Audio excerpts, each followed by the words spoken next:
friend, welcome in my YouTube channel. आज हम schools of law में नेचुरल स्कूल की बात करेंगे। नेचुरल स्कूल कई नामों से जाना जाता है और हर एक नाम में उसके एक कैरेक्टरिस्टिक्स आपके छुपे हुए हैं। जब उसके कैरेक्टरिस्टिक्स की बात करेंगे तो वो सारे नाउन्स की डिटेल्स आपकी उसमें आ जाएगी, लेकिन पहले हम एक बार सारे नाम का जिक्र कर देते हैं जो कि नेचुरल लॉ जाना जाता है। नेचुरल लॉ को फिलोसॉफिकल स्कूल भी कहते हैं, हायर लॉ भी कहते हैं, law of nature, the law of universe, the law of God, the eternal law, the law of mankind, the law of reason, divine law, moral law and many more. जैसा हमने आपसे कहा कि हर एक नाम के पीछे उसकी नेचुरल लॉ की कैरेक्टरिस्टिक्स है। जैसे हम उसकी कैरेक्टरिस्टिक्स को बताएंगे उसके साथ वो नाम भी आपके आएंगे। तो हम शुरू करते हैं natural law. Natural law is the oldest as well as the most modern legal philosophy. Schools of law की जब हम बात करते हैं तो उसमें अलग अलग स्कूल्स में हम देखते हैं कि लॉ को कैसे जानेंगे आप, तो वो अलग अलग स्कूल्स अपने अलग अलग मेथड्स को बताते हैं। एक स्कूल कहता है कि जो नेचुरल है उसी को हम लॉ के रूप में जाने, what naturally is ought to be done, वो लॉ है, वही नेचुरल लॉ है। जब हम एनालिटिकल स्कूल की बात करेंगे तो वो कहेगा लॉ एज इट इज, जो विधि हमारे सामने है उसी का हमको अध्ययन करना चाहिए, वही हमारे स्टडी का सर्कल में आएगी। जब हम सोशियोलॉजिकल स्कूल की बात करेंगे तो वो स्कूल ये कहता है कि लॉ को सोसाइटी से अटैच करके देखा जाना चाहिए। जब हम हिस्टोरिकल स्कूल की बात करेंगे तो वो कहेगा कि law it is not made, it is found. तो वो अपने पास्ट की बात करता है कि कैसे विधियां आपकी पहले से विद्यमान रहती हैं, उसको बनाया नहीं जाता, वो पहले से सोसाइटी में विद्यमान रहती हैं। इसी तरह से हर स्कूल्स आपको लॉ के ओरिजिनलिटी के बारे में बताता है कि ओरिजिन कहाँ से होता है लॉ, उसके संदर्भ में। तो जब हम नेचुरल लॉ की बात करते हैं तो बेसिकली वो दो आइडियाज पे बेस है आपका। पहला, a universal order governing all man. एक ऐसी विधि की ये बात करता है जो कि सार्वभौमिक एक आदेश के द्वारा सभी मानवों पे वो लागू हो। तो इसमें कोई कंट्री की बाउंड्री नहीं है इसके ऊपर। वो एक ऐसी विधि की बात करता है, एक ऐसे आदेश की बात करता है यह नेचुरल लॉ, जहां से ये आइडिया लेकर के बनी है चीजें कि एक ऐसी विधि होनी चाहिए जो सभी मानवों पे ये लागू हो। इस पे कोई देश की सीमा का बंधन ना हो, ये सभी को लेकर के चलने वाली हो। जो दूसरी आइडिया है द इनएलाइनेबल राइट्स ऑफ इंडिविजुअल्स। तो नेचुरल लॉ ये मानता है कि जो व्यक्ति है उसके पास जो राइट्स होते हैं वो अनट्रांसफरेबल होते हैं, वह किसी को ट्रांसफर नहीं कर सकता। वो उसके नेचुरल राइट्स हैं, वो उसके प्राकृतिक रूप से उसको वो मिले हुए हैं, तो वो उसको वो धारित करता है, वो किसी अन्य को वहां पर वो ट्रांसफर नहीं कर सकता है। तो ये दो बेस आपको रहेंगे जब हम नेचुरल लॉ के बारे में पूरे पढ़ेंगे, जहां पर एक ऐसे यूनिवर्सल ऑर्डर की बात कही जाएगी जो कि सभी मनुष्यों पे लागू हो, या एक ऐसा सार्वभौमिक आदेश जिससे सभी मनुष्य शासित होते हो। और दूसरा, जैसे हमने आपसे कहा कि वो हर व्यक्ति के पास जो अधिकार होते हैं वो अनट्रांसफरेबल राइट्स के बारे में कह रहा है कि वो अहस्तांतरणीय है, उसका ट्रांसफर आप नहीं किया जा सकता है। Characteristics of natural law. The natural law is the body of laws that is derived from the law of nature, and the law of nature is what naturally is ought to be done. देखिए कितनी अच्छी characteristics की बात की जब हम शुरुआत में ही देखते हैं कि नेचुरल लॉ है क्या। नेचुरल लॉ को एक होना चाहिए जो, या नेचुरल लॉ जो है एक्चुअल में, वो जो प्रकृति के नियम हैं, उन प्रकृति के नियमों से बना हुआ एक नियमों का एक समूह है। और प्रकृति के नियम क्या है? What naturally is ought to be done, जो प्राकृतिक रूप से या स्वाभाविक रूप से जो किया जाना चाहिए वही प्रकृति का नियम है। और इन्हीं प्रकृति के नियमों से मिल करके एक समूह के रूप में जो लॉज बनते, जो नियम बने हुए हैं, उन्हीं सारे नियमों को बना करके नेचुरल लॉ है। तो जैसे प्रकृति के अलग अलग नियम एक एक फूल के रूप में, उन्हीं सारे फूलों को मिला करके एक गुलदस्ता बनता है जो आपको नेचुरल लॉ के रूप में कहा जाता है। नेक्स्ट है, नेचुरल लॉ और the law of nature ought to be the governing law of all things including mankind and human relations। Natural law या प्राकृतिक विधि या हम प्रकृति के नियम होना कैसा चाहिए, प्रकृति का नियम जो होगा या होना चाहिए, वो आपको कहा गया कि वो एक ऐसा गवर्निंग लॉ होना चाहिए, एक ऐसा पावरफुल या ऐसी विधि होनी चाहिए जो सभी पे लागू हो, जिसमें सभी में सारे थिंग्स आते हैं। और थिंग्स में आपको कहा गया वो मैन काइंड और ह्यूमन रिलेशंस आता है। मतलब जो मानव हित में है या जो मानवीय संबंधों को निर्धारित करने वाले नियम हैं, उनको भी नेचुरल लॉ या law of nature governing power रखते हुए नियम बनाना चाहिए। Third one, natural law has no written code and consist of principles of art as revealed by human nature और reason derived from the God.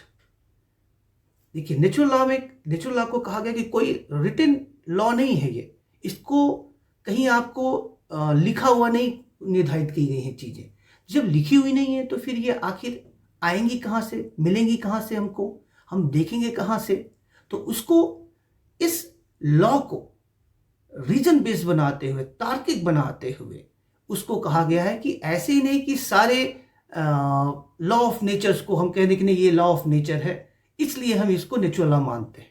तो उसको कहा गया है कि वो ह्यूमन नेचर या प्राकृतिक जो मानवीय प्रकृति है उससे मेल खाना होना चाहिए, या मानवीय विवेक के अनुसार होना चाहिए, या कहीं ना कहीं वो ईश्वर के नियमों द्वारा प्रदत्त होना चाहिए।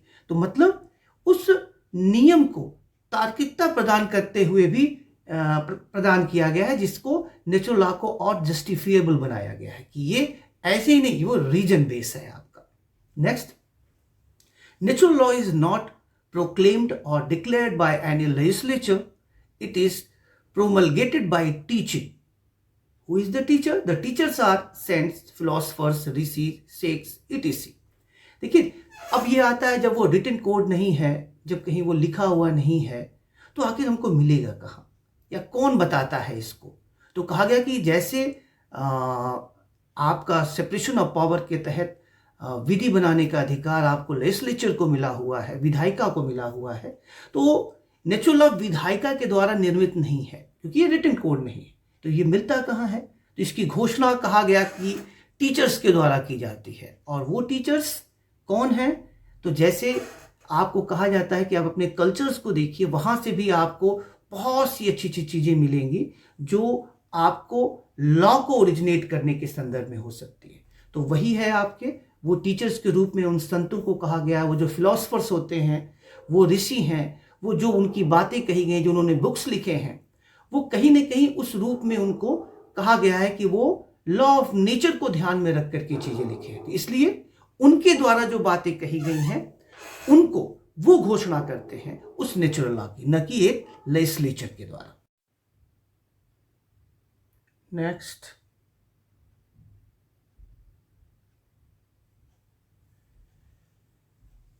it contains some ideal elements in law which law wants to achieve. It investigates about the end of law, that means justice. Natural law अपने अंदर कुछ आइडियल एलिमेंट्स या कुछ आदर्शवादी तत्वों को लेके चलता है जिसे सब विधियां प्राप्त करना चाहती हैं। उस आइडियल एलिमेंट्स को। जैसे एंड ऑफ लॉ या सभी विधियों का जो अंतिम उद्देश्य होता है वो जस्टिस प्राप्त कराना होता है।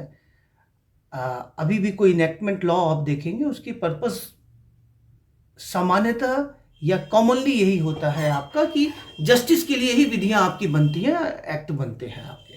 तो वो एलिमेंट्स, वो आइडियल एलिमेंट्स को भी लेकर के ये नेचुरल लॉ चलता है आपका। जो भी लॉ की हम बात कर रहे हैं एक आइडियल एलिमेंट्स के रूप में नेचुरल लॉ के संदर्भ में। नेक्स्ट है आपका, one of the chief features of natural law is to give birth on natural rights, human rights and fundamental और basic rights of human being. सबसे बड़ा फीचर की अगर हम बात करें नेचुरल लॉ की, तो वो है कि हम मानवीय परिदृश्यों में अगर हम इसको देखें तो हमें जो प्राकृतिक अधिकार, जो मानवीय अधिकार, जो फंडामेंटल अधिकार, जो बेसिक राइट्स जो प्राप्त हुए हैं वो नेचुरल लॉ की देन है। क्योंकि नेचुरल लॉ बात ही करता है लॉ ऑफ नेचर की। जो नेचर है उसके अनुसार जो नियम है उसको लागू करने की बात करता है। तो जो मानवीय प्रकृति है, उन मानवीय प्रकृति के अनुसार जो आपको अधिकार मिले हैं, उन अधिकारों को हम नेचुरल राइट्स के रूप में, ह्यूमन राइट्स के रूप में, फंडामेंटल राइट्स के रूप में, बेसिक राइट्स के रूप में उसको कहते हैं। तो ये सारी चीजें हमें नेचुरल लॉ की देन है, क्योंकि ये ह्यूमन के आपके नेचर की बात करता है, ह्यूमन के नेचर के अनुसार राइट्स देने की बात करता है, उसके अनुसार लॉ की बात करता है आपका।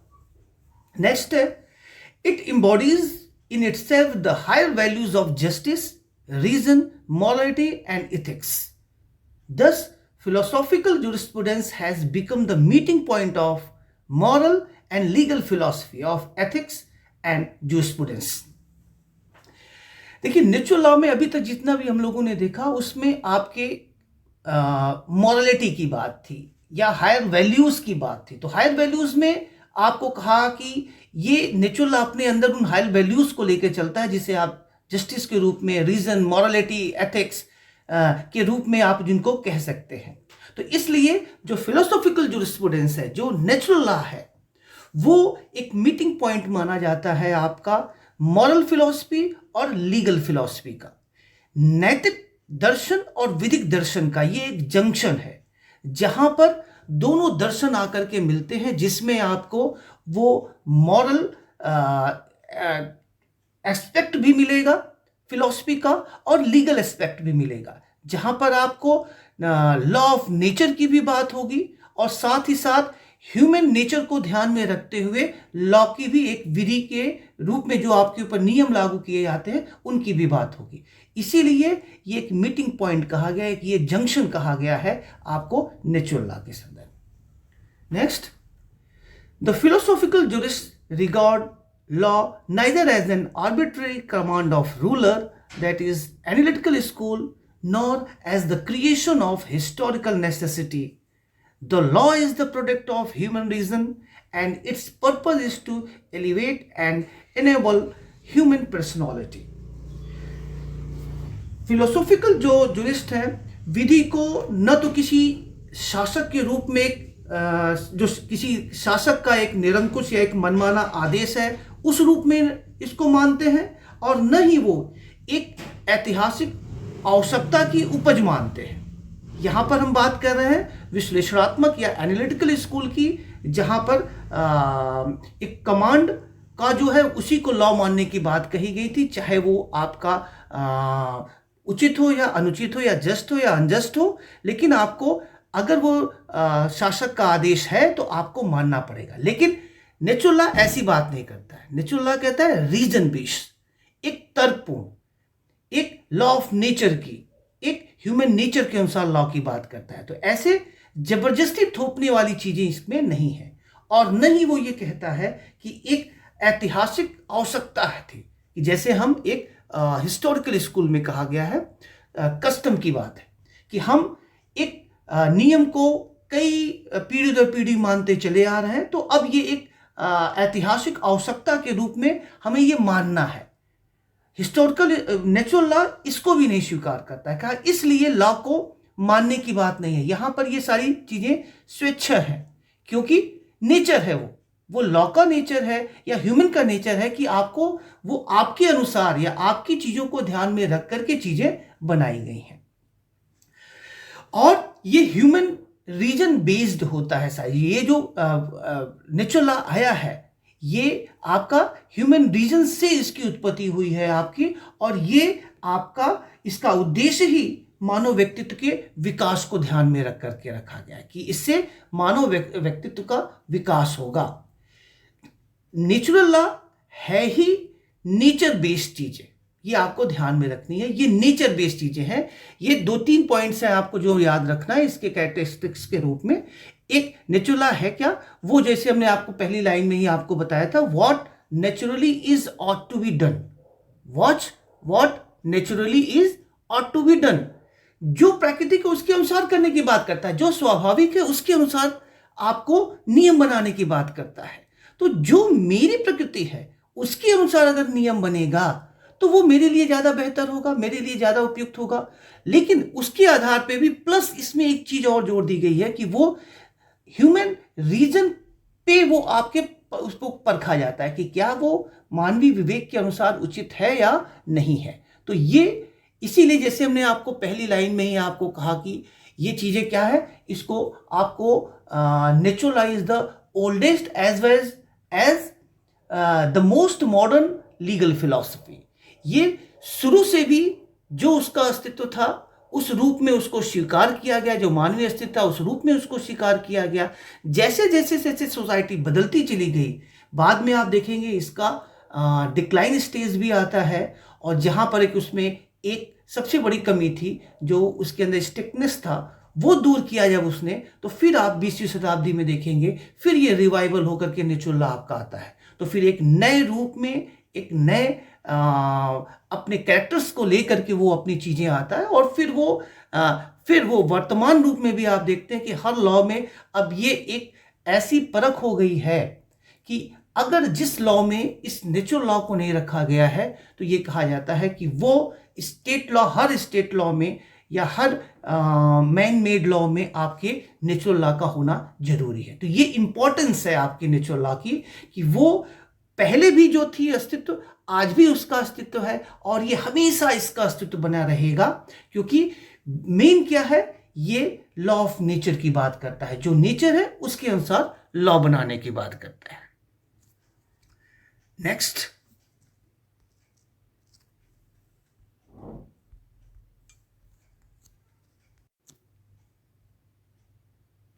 नेचुरल लॉ की शुरुआत हम ग्रीक फिलॉसफी से करते हैं।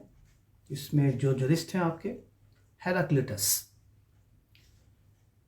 Heraclitus was the first Greek thinker to give a universal principle of law, taking into account the place of individuals in society. Heraclitus ये पहले ग्रीक फिलोसोफर थे जिन्होंने सोसाइटी में पर्सन को या ह्यूमन को या व्यक्ति को एक सेंटर बना के अपनी लॉ की फिलॉसफी दी, एक सार्वभौमिक रूप में कि जो हर जगह वो लागू हो सके, एक ऐसी यूनिवर्सल डॉक्ट्रिन देने की बात की उन्होंने। और इनकी ये जो फिलॉसफी थी आपकी वो जैसे आप इसमें मेंशन किया गया है कि according to him reason in one of the essential elements of law. ये अपनी पूरी फिलॉसफी में जो इनका सेंटर था वो रीजन या विवेक को, और विवेक हम यहाँ पर कह रहे हैं मानवीय विवेक की बात है, ये उस रीजन को इन्होंने अपने एसेंशियल एलिमेंट बनाया लॉ का। उसके आधार पे वो उन्होंने यूनिवर्सल प्रिंसिपल दिया लॉ का, जहां पर एक इंडिविजुअल को लेकर के अपने लॉ की फिलॉसफी जो इनकी नेचुरल लॉ के संबंध में थी उन्होंने दी। नेक्स्ट इसमें Heraclitus stated that nature is not a scattered heap of things, but there is a definite relation between the thing and a definite order and rhythm of events. उन्होंने कहा ये कि जो प्रकृति है वो कोई ऐसी चीज नहीं कि जो बिखरा हुआ है, अलग अलग बिखरी हुई नहीं है, उनमें एक घटनाओं की तारतम्यता है, एक निश्चित क्रम है, और ये तारतम्यता जो एक निश्चित क्रम है, इसको उन्होंने वही रिदम ऑफ एलिमेंट्स कहा। जैसे आप कहते हो, आपको नेचर में जाइए, देखिए सब चीजें लगेगा कि अलग अलग है, लेकिन जब आप नजरिया आपका चेंज होगा, जैसे इनको हेराक्लिटस ने कहा कि हम उस नजरिए से हम देखते हैं, तो प्रकृति में सब चीजें एक दूसरे से कोरिलेट करके है, और वो जो कोरिलेशन है उसी को उन्होंने रिदम ऑफ एलिमेंट्स के रूप में कहा कि सब एक दूसरे से वहां पर जुड़ी हुई है।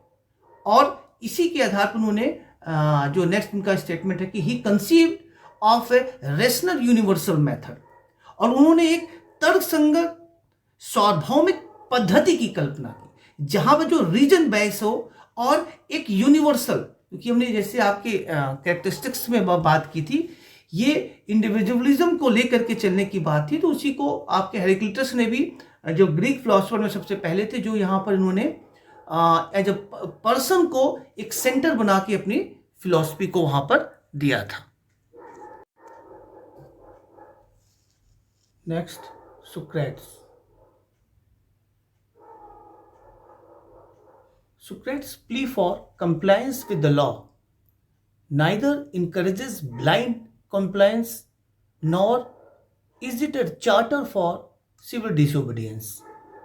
Although he was of the opinion that compliance with the law of the state is the mandate of natural law, yet man should critically evaluate them in the light of inner vision. यहां तक सुकरात की बात है। सुकरात विधि के अनुपालन की दलील, उन्होंने कहा कि विधि का पालन करना, उसके संदर्भ में जो उनका प्ली था या उन्होंने जो बात कही थी, न तो वो अंध अनुपालन को प्रश्रय देते थे, ये नहीं कि आंख बंद करके विधि का अनुपालन कर दो, और न ही उन्होंने सिविल नाफरमानी को ही एक की बात कही। उन्होंने मतलब दोनों चीज को उन्होंने ये कहा कि न तो आप विधि को, जैसी भी विधि बनी हो उसको केवल आपको पालन करना है क्योंकि वो एक संप्रभु का आदेश है, उस तरह से नहीं पालन करना है, और न ही उन्होंने कहा कि अगर कोई विधि बनी है और उसको आपको पालन करना ही है, उस सेंस में अगर आपको कहा गया कि वहां पर जो नेक्स्ट लाइन उसमें कही गई, although he was the opinion that compliance with the law of the state is the mandate of natural law, It man should critically evaluate them in the light of inner vision. उनका यह विचार था कि राज्य की विधि का अनुपालन प्राकृतिक विधि का आदेश है, परंतु मनुष्य को अंतर्दर्शन के आधार पर उसका आलोचनात्मक मूल्यांकन करना चाहिए। मतलब ये कहा कि जो राज्य विधि बनाती है उसका पालन करिए, ये नेचुरल लॉ है कहता है, लेकिन जब पालन करिए तो उसको आप कहीं ना कहीं उसका एनालिसिस करिए। वही जो इससे पहले हमने आपसे कहा मानवीय विवेक, वो यहां पर उन्होंने वर्ड यूज किया था कि वो कहीं ना कहीं आप अपने इनर विजन के लाइट में उसको आप इवेल्युएट करिए, क्रिटिकली उसको एनालिसिस करिए कि क्या ये विधि सही है या नहीं है। नेक्स्ट जो इनका व्यू है, he was great inquire of truth and moral values and not a dogmatist. For practical reason he emphasized upon practical morality which is based on scientific outlook virtue. सुकरात सत्य और नैतिक मूल्यों के वो महान अन्वेषक माने गए। वो बहुत सिद्धांतवादी या बहुत हर धर्मी नहीं थे कि हम किसी भी, मेरी ये थॉट है तो आपको इसको मानना ही पड़ेगा, हाँ, उस चीज को लेकर के चलने वाले नहीं थे किसी एक फिलॉसफी को। जो उनकी, जैसे हमने इससे पहले वाले इसमें बात किया कि वो दोनों की बात करते थे, ना तो अंध रूप में विश्वास करो, हाँ, और कहा कि विधि जो बनाई गई है अगर किसी के स्टेट के द्वारा उसको आपको मानना है, ये नेचुरल है, लेकिन उसका कहीं ना कहीं उसका इवेल्युएशन होना चाहिए, क्रिटिकली इवेल्युएट होनी चाहिए उसका। और व्यवहारिक क्षेत्रों की जहां पर उन्होंने प्रैक्टिकलिटी की बात है, उसको लेकर उन्होंने कहा कि एक व्यवहारिक नैतिकता पर उन्होंने जोर दिया, और वो व्यवहारिक जो नैतिकता थी उनकी, वो वैज्ञानिक सोच पे आधारित थी, और वो जो वैज्ञानिक सोच थी उसी को उन्होंने वर्च्यू या जिसे आप कहिए सदाचार, नैतिकता, इसको लेकर के वो चलने की बात उन्होंने की। तो सुकरात की जो फिलॉसफी है वो प्रैक्टिकल है, वो बहुत ही व्यवहारिक सोच के अनुसार इसको लागू करने की उन्होंने अपनी बात कही। नेक्स्ट, प्लेटो। प्लेटो ने कहा, naturalize the sense of unchanging law which always remains the same and is the parameter of positive law.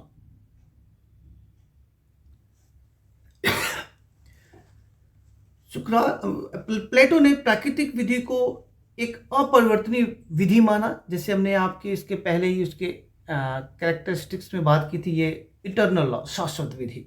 इसी तरह से उन्होंने प्राकृतिक विधि को एक अपरिवर्तनीय विधि माना और कहा कि जो हमेशा एक समान रहती है, और ये सकारात्मक विधि या पॉजिटिव लॉ का ये मापदंड है, ये कसौटी है, जो ये पैरामीटर है, इसके आधार पे उसको देखा जाता है कि ये पॉजिटिव लॉ क्या अप टू मार्क है कि नहीं, क्या ये पॉजिटिव लॉ ये लॉ के डिफिनेशन में आ सकता है कि नहीं आ सकता है, अगर वो नेचुरल लॉ के पैरामीटर्स को फॉलो करता हो तब। तो प्लेटो के अनुसार जब तक अपरिवर्तनशील सकारात्मक या राज की विधि में उस सत्य या अपरिवर्तनीय विधि की झलक नहीं मिलती है, तब तक उसे विधि नहीं कहा जा सकता है। मतलब कि वो एसेंशियल माना उन्होंने कि हर पॉजिटिव लॉ में नेचुरल लॉ के कंटेंट्स आपके होने चाहिए। Justice means the performance of certain duties by each individual according to his ability. The society or the state assigns certain duties to each individuals. जहां तक न्याय की बात है, तो प्लेटो ने कहा न्याय का तात्पर्य प्रत्येक व्यक्ति द्वारा अपनी योग्यता के अनुसार अपने निश्चित कर्तव्यों का पालन करना है।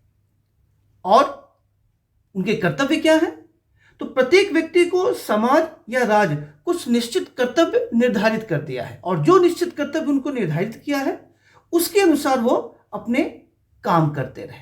तो यदि वो कर्तव्य अलग अलग है, तो इससे ही मालूम पड़ता है कि प्लेटो प्रकृति पर आधारित असमानता को स्वीकार करते थे, क्योंकि उसी आधार पे उनके कर्तव्य निर्धारित होते थे। तो शासक, सैनिक, कृषक, शिल्पकार, सबके उन्होंने कहे गए अलग अलग कर्तव्य होते हैं, और उन कर्तव्यों के अनुसार वो अपने कार्यों को करें, तो ये कहा जाएगा कि ये न्यायपूर्ण है, ये जस्टिस है। Plato accepted the concept of law state as the second best form of government and non law state accepted as the ideal form of government. देखिए ये बहुत महत्वपूर्ण है। प्लेटो ने विधिहीन राज्य मीन्स नॉन लॉ स्टेट के आदर्श को स्वीकार किया था, और द्वितीय उत्तम शासन के रूप में लॉ स्टेट की अवधारणा को स्वीकार किया था।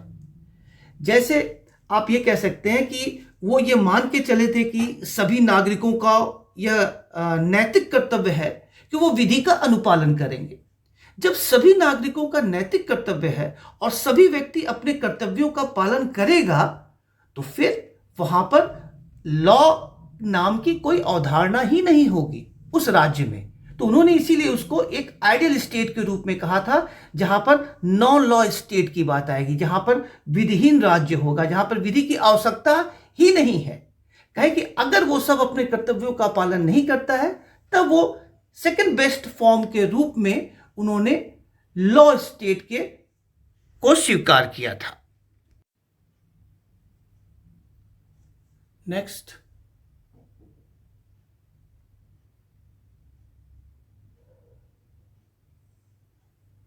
Aristotle. The purpose of state community law is to enable man to realize good life, that is living according to virtue.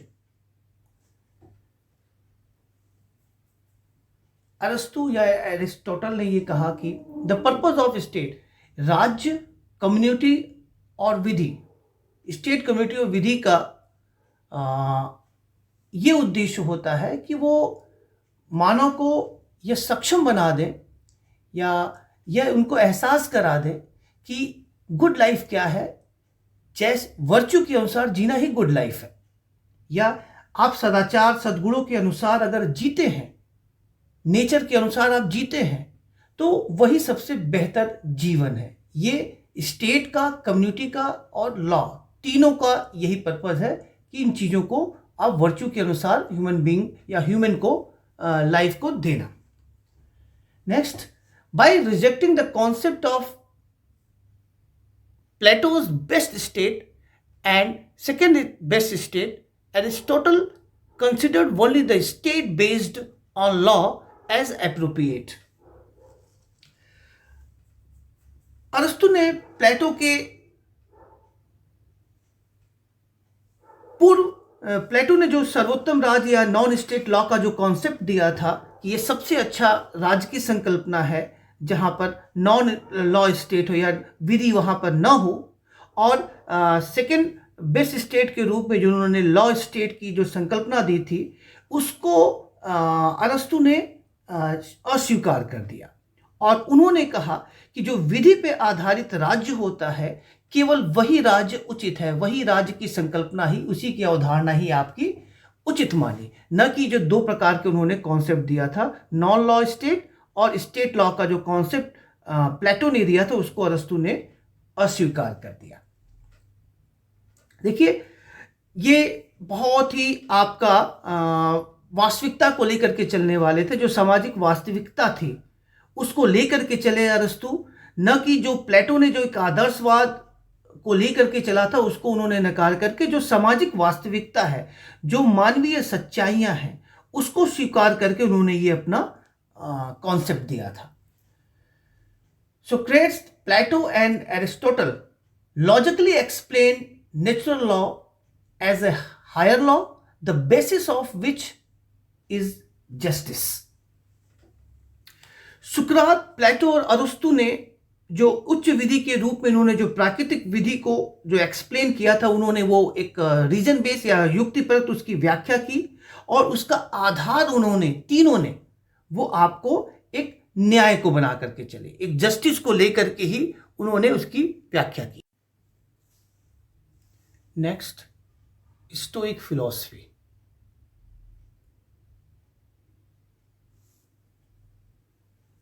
Stoic philosophy का जो सेंटर ऑफ स्टडी था वो लॉ ऑफ रीजन था।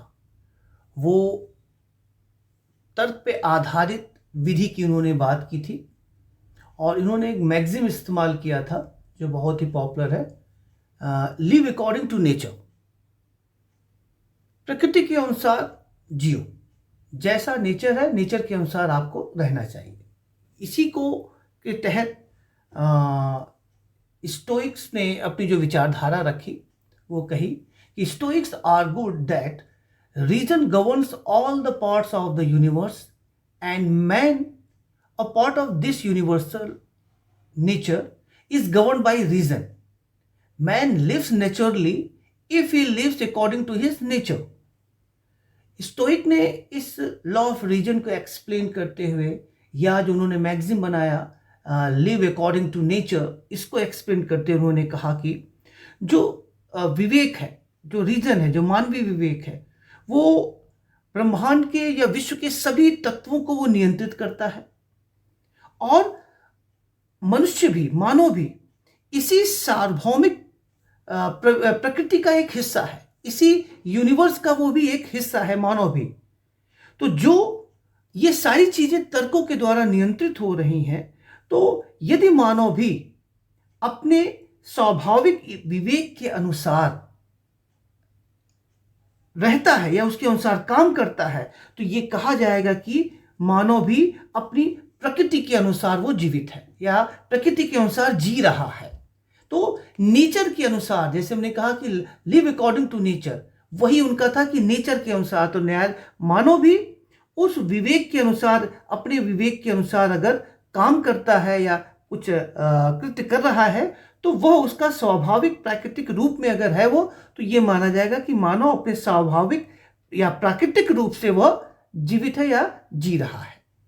जैनो इसके आपके फाउंडर थे, और इन्होंने स्टोइक लॉ की विचारधारा को रखा था, और विवेक के नियम को, या जिसे हम आपका लॉ ऑफ रीजन कह रहे हैं, लॉ ऑफ रीजन को उन्होंने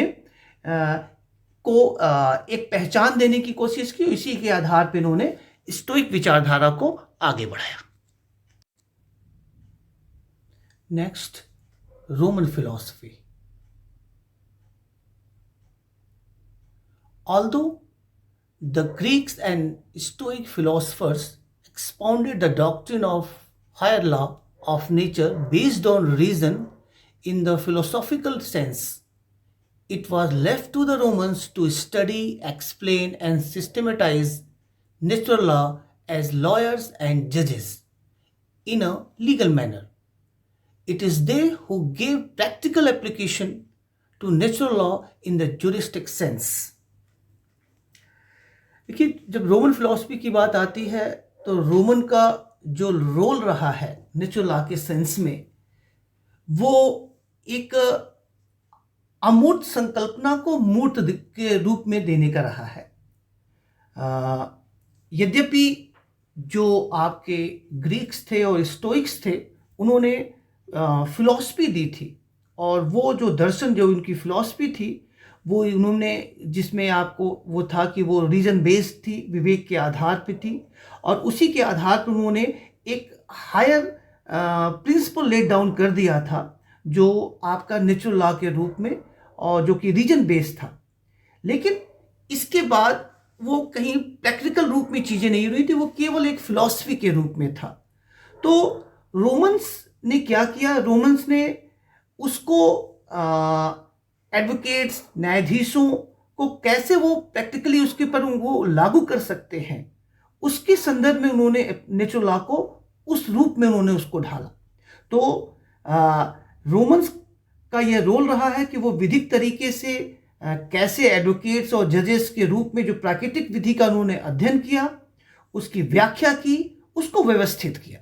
तो एक सिस्टमाइज करने का काम नेचुरल लॉ को, एक प्रैक्टिकल रूप देने का काम, उसको एक्सपेंड करने का काम, ये रोमन फिलॉसफी में आपको देखने को मिलता है। इन्होंने ही आपका जो विधिक अर्थ में प्राकृतिक विधि को कैसे एप्लीकेबल बनाया जाए, वो रोमन फिलॉसफी के तहत या रोमन के द्वारा ये किया गया आपका। तो ये बहुत बड़ा रोल आपका रोमन्स का रहा है, जो उन्होंने इस नेचुरल लॉ को एप्लीकेबल बनाया कि कैसे इसको हम यूज कर सकते हैं आपका, या कैसे यूज होगा उसके सेंस में। जिसमें हम सिसरो की बात करते हैं। सिसरो ने कहा कि true law is right reason in agreement with nature, it is of universal application, unchanging and everlasting. Cicero ने कहा कि देखिए, जो एक्चुअल में जो लॉ कहा जाएगा, वो तो प्रकृति से जो संगत उचित विवेक है, वही लॉ है। हाँ, कि जैसे अभी तक सब में यही आपको चलता चला आ रहा था कि जहाँ पर रीजन की बात कहेगी, एक आपके विवेक की बात कहेगी, तो वो राइट विवेक की बात उन्होंने कही, उचित विवेक की बात कही, लेकिन वो प्रकृति से संगत होना चाहिए, वही आपका एक्चुअल में लॉ है। और ये जो लॉ है, ये एक सार्वभौमिक होता है, अपरिवर्तनीय होता है, शाश्वत होता है। हाँ, वो हमेशा चलने वाला होता है, जिसे कोई चेंज नहीं कर सकता है। और यहां तक कहा कि इस विधि को बदलना एक पाप है, इसको विनिष्ट करना, इसको खत्म करना, ये एक असंभव है, और इसका केवल एक ही शासक है, जो कि ईश्वर के रूप में होता है, क्योंकि वही इस विधि को वहां पर लिखता है। और इस विधि को विवेक से उत्पन्न करने का काम जो आपका हो, तो वो मानवीय परिदृश्य में ढालने का काम वो आपका मानव के द्वारा वहां पर किया जाता है। सिसरो ने लॉ को 3 लेयर्स में डिवाइड किया। एक इन्होंने कहा कि लेक्स कैलेस्टिक्स मीन्स ईश्वरीय विधि या गॉड मेड लॉ। इसको कहा कि ये किसी भी मानवीय विधान से ये हमेशा प्राधिकारता या अथॉरिटी में वो हायर रहेगा, एक उच्च विधि के रूप में इसको स्वीकार किया, एक हायर लॉ के रूप में कहा। नेक्स्ट जो उन्होंने डिवीजन किया वो लेक्स नेचुरे या नेचुरल लॉ के रूप में, ये इसको उन्होंने कहा ये प्राकृतिक विधि है, और प्राकृतिक विधि वो साधन है जिसके द्वारा विधायन इस प्रकार से बनाया जाना चाहिए जो मानव समाज एक राजनीतिक समाज में एक अच्छा मानव समाज और एक राजनीतिक समाज में एक अच्छा और प्राकृतिक जीवन व्यतीत करने के लिए वो सक्षम हो सके। मतलब एक आपको उस सेंस में कह रहा है कि ये एक आपको कुछ नॉर्म्स बताता है जिसको आप आधार बना करके अपने लॉ को आप बनाएंगे तो एक अच्छा राजनीतिक और एक अच्छा मानव समाज वहां पर निर्मित हो सकता है। तीसरा जो उन्होंने लेबर डिवाइड किया वो था लेक्स वोल्गस का। इसको उन्होंने कहा कि ये एक्चुअल में लॉ है, जो एक्चुअल में जिसे सामान्य अर्थों में हम लॉ कहेंगे या विधि कहेंगे। क्यों? क्योंकि ये कहा कि ये क्या होता है, ये स्टेट लॉ है, ये पॉजिटिव लॉ है, इसमें कुछ भी नैतिक गुण नहीं होते, कोई भी नैतिक गुणों का ख्याल नहीं रखता है। वो लॉ स्टेट अपने परिदृश्यों को ध्यान में रख करके निर्मित करता है। वहां पर कोई भी जो प्राकृतिक नियम है उनको वहां पर ध्यान नहीं रखा जाता है। तो ये नेचुरल लॉ में आपने ये रोमन लॉ के तक देखा। तो आज ये वीडियो को अभी हम रोकेंगे। इसका हम दूसरा पार्ट भी आपको बना के देंगे क्योंकि ये बहुत लेंदी हो जाएगा। तो आपका एक वीडियो ये बहुत ही लेंदी रहेगा, तो 2 पार्ट में हम इसको बना के आपको देंगे। तो ये पहला पार्ट है जिसमें हमने आपको नेचुरल लॉ के पहले आपको ये बताया कि ये इसके नेचुरल लॉ के कैरेक्टरिस्टिक्स क्या हैं, और उसके बाद हमने उसके ग्रीक फिलॉसफी को बताया जिसमें आपके हेराक्लिटस, सोक्रेट्स, प्लेटो, एरिस्टोटल, फिर इसके बाद स्टोइक फिलॉसफी, उसमें जेनो, और फिर रोमन फिलॉसफी, उसमें हमने सिसरो की बात की। इसके बाद आपका भी हम लोग नेचुरल लॉ के मेडिवल एज की बात करेंगे, जो आपका सेकंड पार्ट आएगा नेचुरल लॉ का। उस वीडियो में हम नेचुरल लॉ के मिडिल एज की बात करेंगे जिसमें हम एक्विनास की बात करेंगे, और आपके फिर नेचुरल लॉ के मॉडर्न एज आएगा, उसमें ह्यूगो ग्रोसियस हैं, थॉमस हॉब्स हैं, जॉन लॉक हैं, रूसो हैं, कॉन्ट हैं, उनकी फिलॉसफी को देखेंगे। फिर कैसे 19वीं सेंचुरी में आपका इस नेचुरल लॉ डिक्लाइन स्टेज में जाता है, उसके क्या रीज़न है उसको हम देखेंगे, और फिर कैसे रिवाइवल होता है आपका नेचुरल लॉ का 20वीं सेंचुरी में, इसको हम देखेंगे। तो आज के लिए बस इतना ही, और हम फिर नेक्स्ट वीडियो में आपको सेकंड पार्ट ही जल्दी हम आपको उसको अवेलेबल कराएंगे। तो थैंक यू इस वीडियो के देखने के लिए।